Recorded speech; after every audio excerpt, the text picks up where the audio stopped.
The asset management module is used to manage a fixed asset inventory such as computers, furniture, equipment, vehicles, and so on.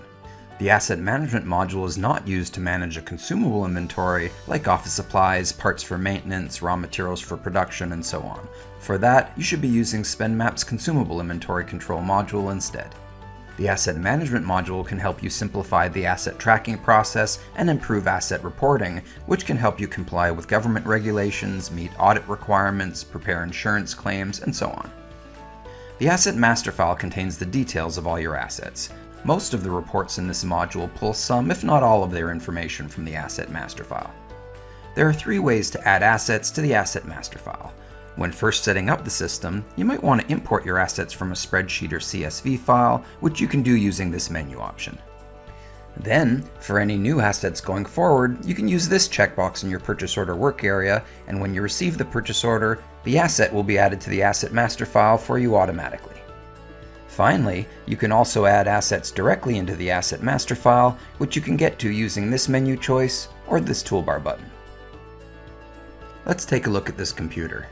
As with other master files in SpendMap, the asset information is divided into a series of folders or tabs.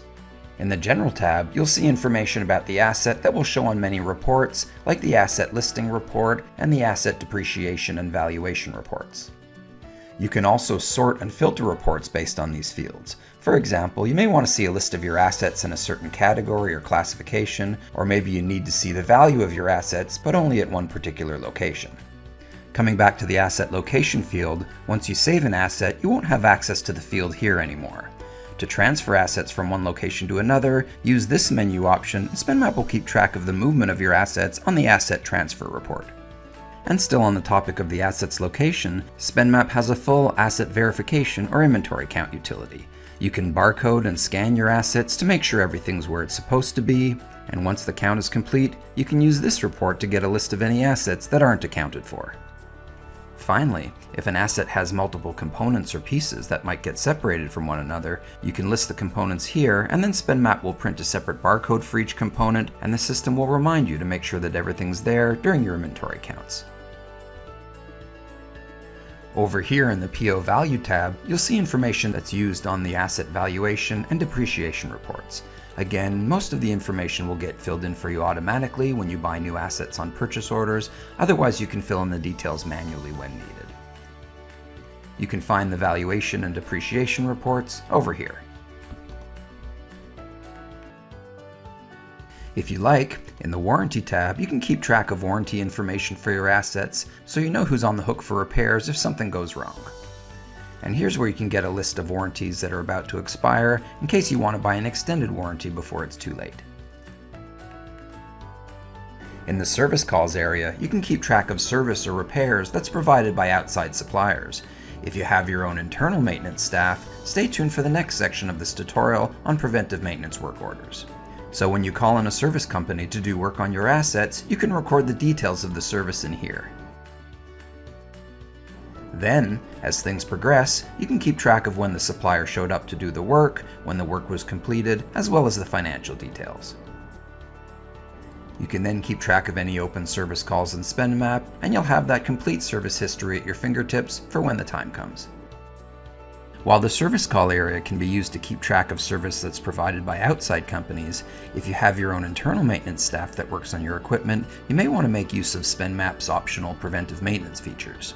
As you probably know, following the right preventive maintenance schedule will help you reduce downtime and extend the life of your assets. Once you set up the maintenance schedule for your assets, SpendMap will create the work orders for your maintenance staff to help you manage the process when work is due. Let's take a look at the maintenance schedule for one of our assets. So here's a list of maintenance tasks for this car. This is the work that'll need to be performed eventually over time, not necessarily what needs to be done today. As you process work orders and complete the work, those tasks will be rescheduled automatically to the next maintenance window. Let's take a look at the details of this oil change. As you can see, it needs to be done every 7,500 miles or every 6 months. And it's a year-round task as opposed to, say, an air conditioning unit which might only need maintenance during the summer months. If you like, over here you can indicate the priority of the task and the number and types of maintenance staff that will be needed to perform the work, which can be helpful for workload planning. And if you're using SpendMap's consumable inventory control module, you can indicate which items are needed to perform the work, and SpendMap will remove the items from inventory automatically when the work order is processed. In the end, you'll have complete visibility into the cost of both labor and parts that were used to maintain your equipment. So those are the basics of SpendMap's asset management module. As with most modules and features in SpendMap, all of this is optional. If all you want to do is create a master file with the details of your assets for reference purposes, please don't feel obligated to use the other features. And as always, if you have any questions, our client services team is always here to help with personalized support and training services.